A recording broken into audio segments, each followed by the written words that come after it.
Este video es la segunda parte de la historia de la familia criminal Bonanno. Acá veremos el régimen de Philip Rastelli, la infiltración del agente Joe Pistone a la organización y el liderazgo de Joseph Mazzino, convirtiéndose este último en el primer don de la mafia en ser un informante para las autoridades. Recuerda que la primera parte de esta historia ya está disponible en mi canal. Sean todos bienvenidos a Narraciones Criollas.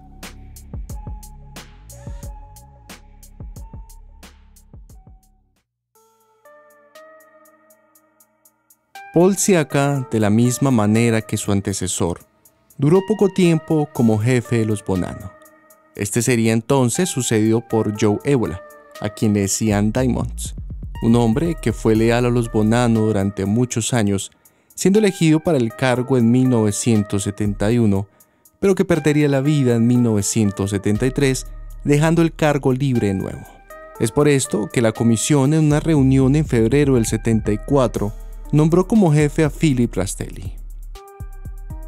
Un año más adelante, el nuevo jefe de la organización sería acusado por la ley en un caso de extorsión, y es que 9 años atrás Rastelli había establecido una asociación comercial de operadores con los tráileres de comida, tomando así el control total de la industria. Esta amenazó a todos los operadores que se negaran a unirse a la asociación y los que no pagaran sus elevadas cuotas a enfrentarse a actos vandálicos y a agresiones físicas. Así que por esto, Philip sería condenado en agosto del 76 a pagar 10 años de cárcel.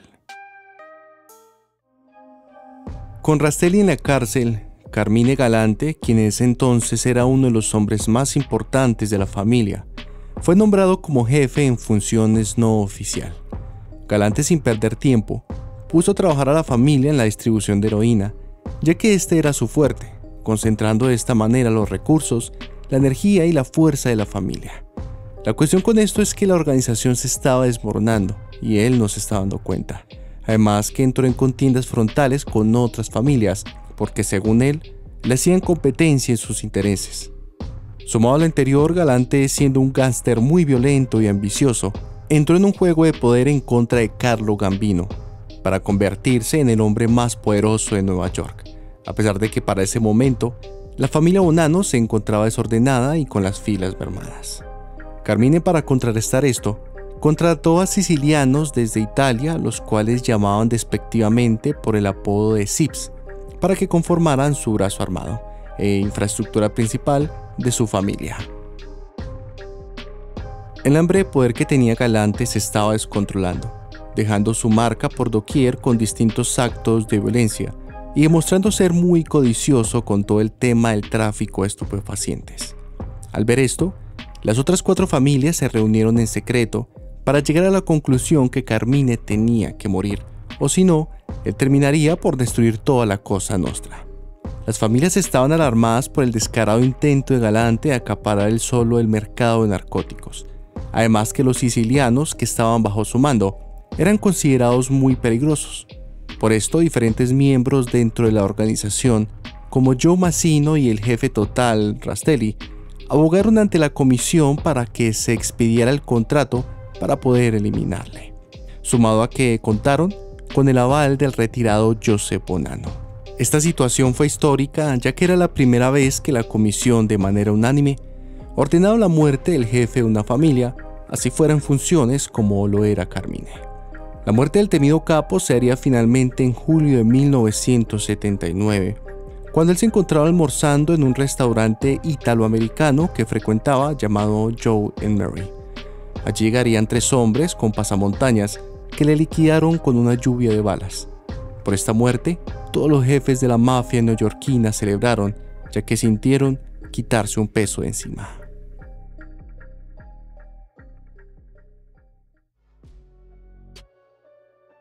Un par de años atrás de la muerte de Galante, se presentaría un hecho que marcó un antes y un después en toda la mafia estadounidense, cuando un agente del FBI llamado Joseph Pistone logró infiltrarse a la familia haciéndose pasar por un ladrón callejero experto en joyas y diamantes, el cual era llamado Donnie Brasco. Tras meses de planificación, Donnie en septiembre del 76 lograría entrar en contacto con miembros de la familia, esperando que la operación durara unos cuantos meses, pero que al fin de cuentas se convirtió en una de varios años. Pistón se relacionó con el soldado de la familia Bonanno, Anthony Mirra. Este último le presentó a la gente a otro soldado llamado Benjamin Ruggiero, alias Lefty, o el zurdo. Benjamin le ayudó a encaminarse en la mafia, enseñándole los movimientos del bajo mundo. Otro personaje que entraría en escena en esta parte de la historia fue Dominic Napolitano, alias Sonny Black, un caporregime que después de Lefty tomó bajo su amparo a Pistón, permitiéndole a este infiltrarse en la familia develando secretos como nunca antes, ya que por la personalidad de Brasco logró entablar una profunda amistad con Ruggiero y Sonny Black, los cuales le contaban muchas cosas sobre las operaciones criminales que efectuaban y a su vez le encargaban trabajos para la familia. Después de la caída de Galante, en los Bonanno se levantó una facción opositora que pretendía derrocar a Philip Rastelli como jefe de la familia. Esta facción estaba compuesta por los capos Alfonso Indelicato, Dominic Trinchera y Philip Giacone. En este aspecto, la comisión intentó mantener neutralidad, hasta que en 1981 los capos Joe Massino y Sonny Black recibieron información de que los opositores estaban armándose para eliminar a todo aquel que estuviera a favor de Rastelli, y como estos estaban de su lado, serían eliminados. Otros personajes que también tuvieron relevancia en este asunto fueron la facción creada por Galante, los Zips, que en un principio ayudaron a Indelicato, pero posteriormente fueron con Rastelli. Estos sicilianos eran considerados como una importante fuerza armada y en ese momento eran liderados por César Bonventre, un joven caporregime de la familia que inclinó la balanza a favor de Rastelli. Esta disputa interna finalmente terminaría cuando en mayo del 81 Sonny Black y Joe Massino citaron a los tres capos para reunirse, pero era una emboscada para eliminarles de una vez por todas. Este golpe aumentó el prestigio de Napolitano y Massino en los círculos de la mafia. Después de la muerte de Indelicato, Sonny Black le dijo a Donnie Brasco y a Ruggiero que debían eliminar al hijo del fallecido capo para que éste no tomara represalias. Además que dicho asesinato era la prueba final para Brasco para que le introdujeran a la familia como un made man, o sea, un miembro con todos los derechos y beneficios. Sin embargo, esta operación después de casi 6 años se tornó muy peligrosa y por lo tanto los altos mandos del FBI decidieron que ya era hora de que Pistón se retirara de esta, haciéndolo el 26 de julio del 81. El trabajo encubierto de este agente condujo a más de 200 acusaciones y a más de 100 condenas de miembros de la mafia, convirtiéndolo en uno de los agentes más efectivos de aquella época y en uno de los más odiados por el AMPA neoyorquino. Aquellos que pagaron las consecuencias por la infiltración de Donnie fueron Anthony Mirra por presentarlo y Sonny Black por intentar introducirlo a la familia, siendo asesinados como castigo. Además, los líderes de la comisión sacaron a la familia Bonanno de esta, ya que como lo mencioné anteriormente, la infiltración de Pistón marcó un antes y un después en el mundo de la mafia.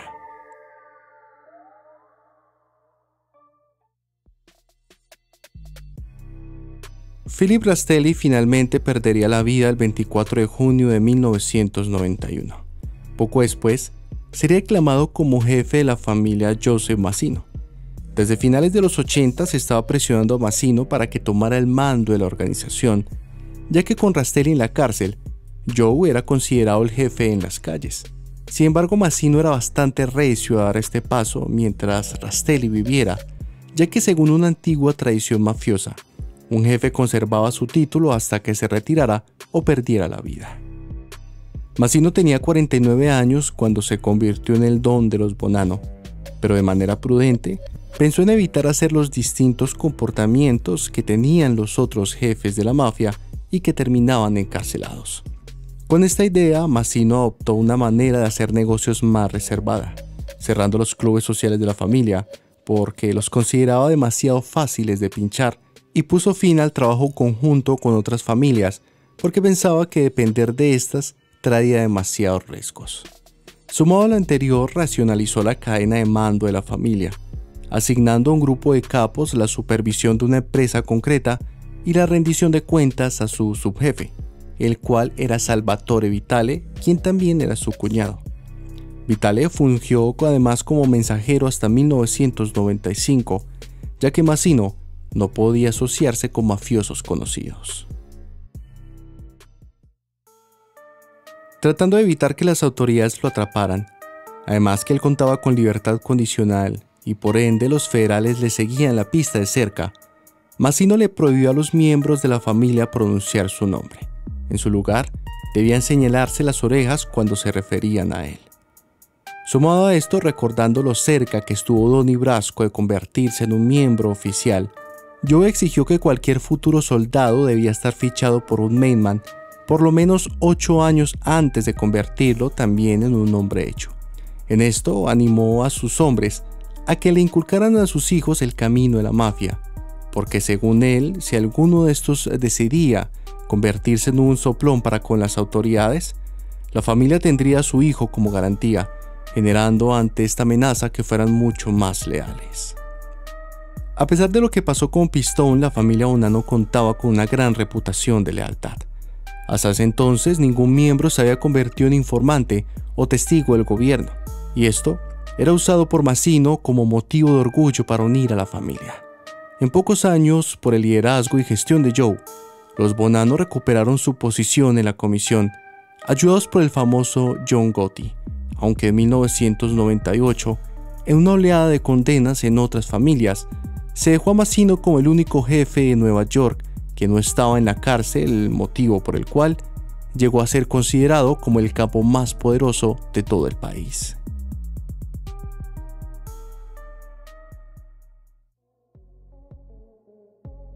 Los Bonanno lograron evitar ser atrapados por la justicia, hasta que llegaron los 2000.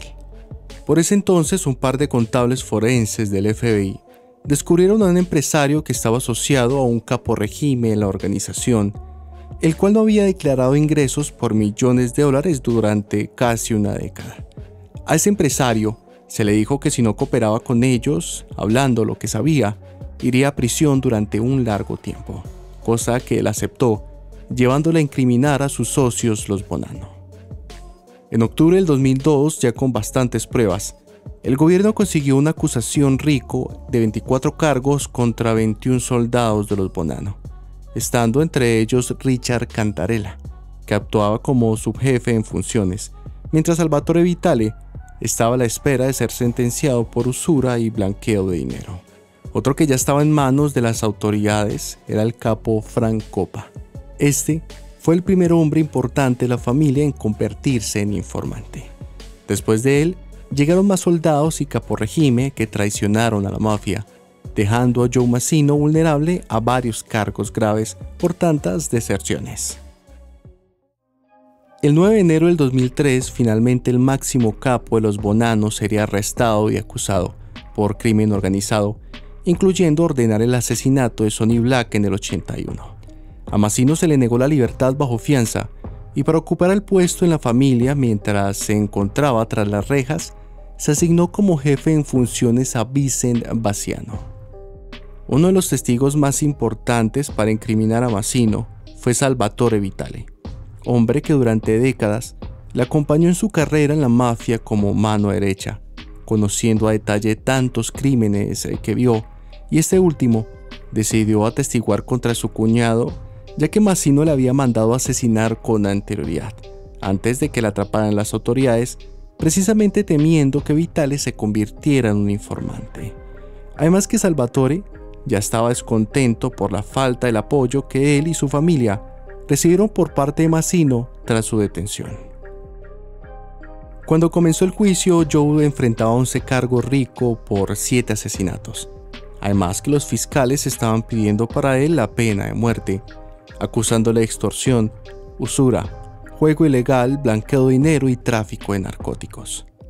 Tras deliberar durante 5 días, el jurado declaró a Massino culpable de los 11 cargos en julio del 2004, fijándose su sentencia para el 12 de octubre, y se esperaba que recibiera cadena perpetua sin posibilidad de libertad condicional. Inmediatamente después de su condena, Massino solicitó reunirse con el juez del caso, haciendo su primera oferta para cooperar con las autoridades, ya que temía enfrentar la pena de muerte. Este acto marcó un hito en la historia de la mafia neoyorquina, ya que Joe será el primer don de la mafia en convertirse en un informante para el gobierno. Hasta aquí la segunda parte de la historia de la familia criminal Bonanno. La tercera y última parte de esta serie la puedes encontrar en mi canal. Espero que te haya gustado el video. Recuerda dejarme tu like y tu comentario. Esto fue Narraciones Criollas.